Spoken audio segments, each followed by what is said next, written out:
মামি প্রথমে একটু বাধা দিলেও আমি মামির কোনো বাধা শুনলাম না। মামি কোনো উপায় না দেখে বাধ্য হয়ে রাজি হয়ে গেল ও চোখ বন্ধ করে দিল। হ্যালো বন্ধুরা, প্রতিদিনের মতো আজকেও আরও একটি নতুন ভিডিও নিয়ে চলে এলাম। আজকের গল্পটি পুরো দেখলে নিজেকে সামলে রাখতে পারবে না, তাই গল্পটি পুরো দেখার অনুরোধ রইল। বন্ধুরা, আজকে আমি বলবো আমার মামার ও মামির ফুলশয্যা কিভাবে আমার আর মামির মধ্যে হয়েছিল এবং আমি মামির সাথে কি কি করেছিলাম আজকে তোমাদের সাথে শেয়ার করব। বন্ধুরা, আমার নাম রূপম, আমার বয়স 20 বছর। অন্যান্য ছেলেদের মতো বয়সের দোষে যেটুকু পরিবর্তন আসে তার সবটাই আমার মধ্যে এসেছিল। মানে নেশা করা, প্রেম করা, পর্ন দেখা, এসবই আমি করতাম। সদ্য পাকামো শুরু হয়েছে। বাসের শেষের সিটে তখন আমাদের গভীর আড্ডা বসত, চলত গভীর আলোচনা। কি আলোচনা আশা করছি বুঝতেই পারছেন, তাও বলেই দিই, সদ্য সেক্স নিয়ে নতুন নতুন তথ্য জানা শুরু করেছি, এরকম একটা সময় চলছে তখন। তবে সময় আর সঠিক সুযোগের কারণে কিছু করার অনেক ইচ্ছা থাকলেও সেটা এখনো হয়ে ওঠেনি। তবে আমি কিন্তু দেখতে খারাপ না, আমার চেহারা খুব হ্যান্ডসাম না হলেও মেয়েদের কাছে যথেষ্ট আকর্ষণীয়। সেটা তাদের আচরণ দেখেই বুঝতে পারি, তবে যাকে একবারে পছন্দ হবে সেই রকম কাউকে পাইনি এখনো। যাই হোক, আমার একমাত্র মামার বিয়েতে আমাদের ফ্যামিলি শুদ্ধ সবাই গেলাম। আমার মামা ব্যাংকের ম্যানেজার। আমার মামার বয়স প্রায় 35 বছর, দেখতে মোটেও ভালো না, তার উপর প্রচুর মদ খেত। মামার চেহারার কারণে ভালো মেয়ে পাওয়া যাচ্ছিল না, তাই বিয়ে করতে করতে এত বয়স হয়ে গেল। সবশেষে এক মধ্যবিত্ত পরিবারের মেয়েকে পছন্দ হয় সবার। মেয়েটি দেখতে অসাধারণ সুন্দরী, তবে ফ্যামিলির অবস্থা ভালো না, তাই তারা মামার মতো বড়লোক জামাই পেয়ে মেয়েকে বিয়ে দিয়ে দেয়। যাই হোক, বরযাত্রী গিয়ে প্রথম মামিকে দেখলাম আমি, দেখে আমার শরীর কেঁপে উঠল। শালা, এ কি মাল বিয়ে করেছে মামা! মামি ছিল আমার দেখা এখনো পর্যন্ত সব থেকে সুন্দরী মেয়ে। বয়সে মামার থেকে অনেকটাই ছোট, খুব বেশি হলে 25 বছর হবে। গায়ের রং ফর্সা, দুধে আলতা, নাক, চোখ, মুখ অসাধারণ এবং স্লিম ফিগার। আমি ভাবলাম এই রকম সুন্দরী মেয়েকে মামার মতো একটা লোক খাবে। আমি তো এতদিন এরকম একটা মেয়ে খুঁজছিলাম। না না, এই মেয়েকে মামার আগে আমাকেই খেতে হবে, আর এমনভাবে খেতে হবে যাতে এ আমাকে ছাড়া আর কাউকে না দেয়। আমি মনে মনে প্ল্যান করতে শুরু করলাম কিভাবে কি করা যায়। পরের দিন মামি মামা বাড়িতে আসার পর আমি মামির সাথে একটু বেশি কথা বলা শুরু করলাম। মামিও বেশ হাসি খুশি, আমার সাথে খুব তাড়াতাড়ি ভালো ভাব হয়ে গেল। মামি মাঝে মাঝেই আমায় ডাকতে লাগল। সম্পর্কে আমার মামি হওয়ায় আর আমার থেকে বয়সে বড় হওয়ায় কেউ কোনো রকম সন্দেহ করল না আমার সাথে বেশি ভাব হওয়া নিয়ে। বরং মামা আমায় নিজে বলল যে তোর মামির কি লাগে না লাগে তার দেখার ভার তোকে দিলাম। আমার আসল খেলা শুরু হলো বউ ভাতের দিন। মামা আমার থেকে বয়সে অনেক বড় হলেও বন্ধুর মতোই সম্পর্ক ছিল। আমি তাই একটা হার্ড ড্রিঙ্কস এনে মামাকে বললাম, মামা আজ একটু না খেলে হয় এত আনন্দের দিন। মামা মদের প্রতি এমনিতেই দুর্বল, তাই বেশি না করতে পারল না। আমি বললাম, একটু রাত হলে তুমি খেয়ে নিও, দেখবে জোশ পাবে।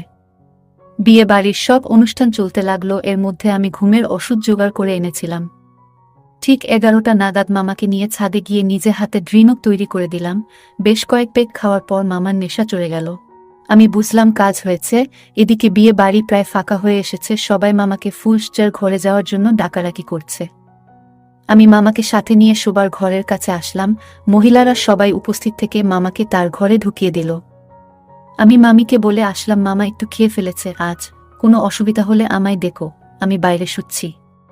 মামি হেসে মাথা নাড়ল। আমি আগেই মামার ঘরের দরজার ছিটকিনি একটু লুজ করে দিয়েছিলাম, যাতে বাইরে থেকে টান দিয়ে ধরলে খুলে যায়। যাই হোক, সবাই যে যার ঘরে শুতে চলে গেল, আর আমি বাইরে একটা সোফার উপর ঘুমানোর ভান করে পড়ে রইলাম আর অপেক্ষা করছিলাম। প্রায় 1 ঘন্টা কেটে গেল। চুপি চুপি মামার ঘরের দরজায় কান পেতে শোনার চেষ্টা করলাম কোনো আওয়াজ পাওয়া যায় কিনা, কিন্তু কিছুই শুনতে পারলাম না। আমি আবার সোফায় এসে শুলাম। প্রায় আধ ঘন্টা পর মামার ঘরের দরজা খুলে গেল। দরজা সামান্য ফাঁক করে মামি উকি দিল। আমি তাড়াতাড়ি দৌড়ে গেলাম। মামি আমায় দেখে বলল, দেখো না কি অবস্থা, তোমার মামার তো কোনো হুঁশ নেই, আমি কি করব। আমি দরজা ঠেলে ভিতরে ঢুকলাম, দেখি মামা খাটের উপর শুয়ে অচৈতন্য হয়ে নাক ডাকছে। আমি মনে মনে হাসলাম। মামিকে বললাম, চিন্তার কিছু নেই, মদের নেশায় বেহুশ হয়ে আছে, সকাল হলেই ঠিক হয়ে যাবে। মামি একটু চিন্তার গলায় বলল, আমার ভয় করছে, তুমি একটু থাকবে এখানে। আমি হেসে বললাম, ভয়ের কিছু নেই, তবু তুমি যখন বলছো আমি থাকছি। যাও, দরজাটা ভালো করে বন্ধ করে এসো। আমি এখানে আছি সেটা যেন কেউ জানতে না পারে। মামি তাড়াতাড়ি দরজা বন্ধ করে দিল। আমি মামির দিকে তাকালাম, মামিকে অসাধারণ লাগছে। বউ ভাতের সব সাজ খুলে মামি ফুলসজ্জার আলাদা লাল শাড়ি পরেছে। আমি মামিকে বললাম, তোমার মন খুব খারাপ হয়ে গেছে না? মামি আমার দিকে তাকিয়ে বলল, কেন গো? এই যে আজ রাতটা বৃথা গেল। মামি একটু হেসে বলল, একটা সত্যি কথা বলবো, তোমায় খারাপ ভেবো না। আমাদের অবস্থা খারাপ, তাই তোমার মামার মতো এমন একটা লোকের সাথে আমায় বিয়ে করতে হয়েছে। তাই তোমার মামাকে নিয়ে আমার কোনো আগ্রহ নেই। আমি মামির কাছে এগিয়ে গিয়ে বললাম, সত্যি তোমার কপাল খারাপ। তোমার সাথে কিছু করার কোনো যোগ্যতা মামার নেই। মামি আমার দিকে তাকিয়ে বলল, আমায় তোমার মামার সাথে থাকতে হবে, এটা ভেবেই খারাপ লাগছে। মামিকে অসাধারণ সুন্দরী লাগছিল, মনে হচ্ছিল এখনই খেয়ে ফেলি। আমি মামির কাছে সরে এসে বললাম, তোমার মতো সুন্দরী কাউকে মামার নয়, আমার দরকার ছিল। মামি লজ্জা পেয়ে বলল, অসভ্য, আমি তোমার মামি হই? আমি বললাম, আমি তোমায় প্রথম দেখাতেই আমার বউ ছাড়া কিছু ভাবিনি গো। সম্পর্কে তুমি মামি হলেও মনের দিক থেকে তুমি আমার বউ। মামি বলল, ইসকি সব আজেবাজে বলছো তুমি? না গো, আমি সত্যি বলছি, তোমার মতো সুন্দরী মেয়ে আমি আজ পর্যন্ত দেখিনি। আমি মামির আরও কাছে সরে আসলাম। এবার মামি সরে গেল না, আমার গা ঘেঁষে দাঁড়িয়ে রইল। এই সুযোগে আমি মামিকে জড়িয়ে ধরলাম। এবার মামি আমাকে ধাক্কা দিয়ে ফেলে দিল। আমি উঠে দাঁড়িয়ে মামির সাথে খারাপ কাজ করা শুরু করলাম। মামি প্রথমে একটু বাধা দিলেও আমি মামির কোনো বাধা শুনলাম না। মামি কোনো উপায় না দেখে বাধ্য হয়ে রাজি হয়ে গেল। ও চোখ বন্ধ করে দিল।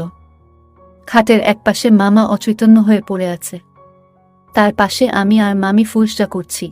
আমার খুব আনন্দ হচ্ছে। এদিকে মামা তখনও বেহুশ হয়ে পড়ে আছে। আমি জানি ও সকালের আগে উঠবে না। এভাবেই আমার মামার সোহাগ রাত শেষ পর্যন্ত আমার আর মামির সোহাগ রাতে পরিণত হয়। এরপর আরও 2 দিন কেটে গেল। মামা আজকে একটা অনুষ্ঠান বাড়িতে গেছে। মামি রান্না করে বাসনগুলো ধুতে বাড়ির কল তলায় গেছে, কিন্তু হঠাৎ স্লিপ খেয়ে পড়ে গেল। আমি গিয়ে আবার তুলে আনলাম।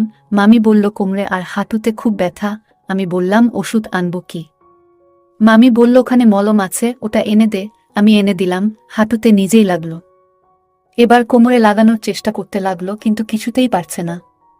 আমি মলম লাগিয়ে দিলাম। এরপর মামি বলল, উঠে বসবো, একটু ধরে দে। আমি ধরে দিলাম। রান্না করা ছিল, আমি সব বেড়ে দিয়ে খাওয়া দাওয়া করলাম। আমি বাসন ও ধুয়ে দিলাম। তারপর আমরা ঘরে গিয়ে মজা করতে শুরু করলাম। এভাবেই চলতে থাকলো আমার আর মামির সম্পর্ক।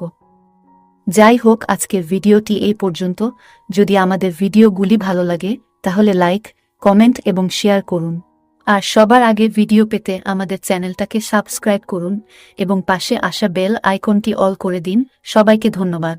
বন্ধুরা, তোমরা কোনো ধরনের ভিডিও দেখতে চাও আমাদের কমেন্টে জানিয়ে দাও। তোমাদের পছন্দ মতো ভিডিও নিয়ে আসব। সবাইকে ধন্যবাদ।